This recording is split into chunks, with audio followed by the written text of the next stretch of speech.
सांगलीमधल्या सचिन पाटील या तरुणाचा एक अपघात झाला आणि या अपघाताने त्याचं संपूर्ण आयुष्य बदलून गेलं। पहिले काही दिवस तो अंथरुणात होता, पण आता त्याच्या आयुष्याला कलाटणी मिळाली। बघूया।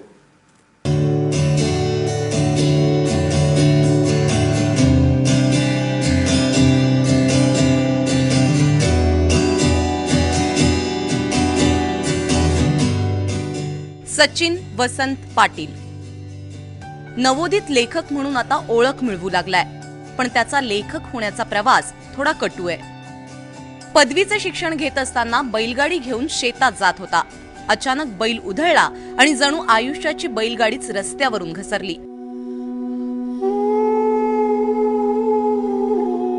डोक्याला पाठीला जबर मार लागला। दोन्ही पायाचे मज्जातंतू निकामी झाले आणि कायमचं अपंगत्व आलं। पण सचिन रडला नाही, तर तो परिस्थितीशी दोन हात करत लढला आणि त्यातला लेखक जागा झाला।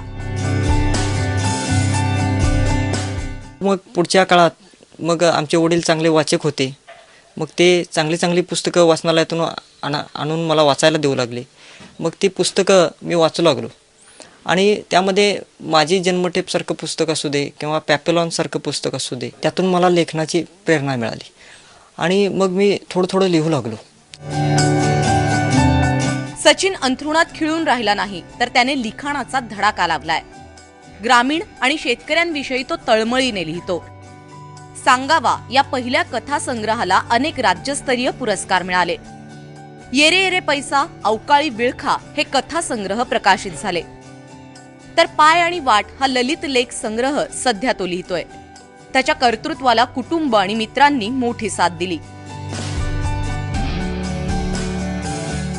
झोपूनच असतोय, दुसरं काय त्याला इकडे तिकडे काय करता येत नाही। उठून उभा राहून नसतं, वॉकरनं चालतोय आत्ता। ते पण लिहायला लागला आता थोडं पुस्तकं 2-3 प्रकाशित झाली, पुरस्कार मिळाले बरेचसेच। लिखाणाचा त्यांना हा छंद अपघातानंतर लागला आणि तो इतका आता प्रसिद्ध झाला की आता त्याचे कितीतरी लेखकांच्या संपर्कात आले, कितीतरी पुरस्कार मिळाले आणि आता हे बघून आम्हाला त्यांच्यावर अभिमान आहे। अपंगत्वामुळे सचिन पूर्णपणे खचला होता। आत्महत्या करण्याचा विचारही डोकावून गेला, पण पुस्तक नावाच्या मित्राने सचिनला साथ दिली आणि सचिनचं आयुष्य बदलून गेलंय। सचिनची लेखणी अशीच बहरत राहो आणि त्याच्याकडून दर्जेदार साहित्य निर्मिती हो, हीच शुभेच्छा। कुलदीप मानेसह ब्युरो रिपोर्ट, ABP माझा, सांगली।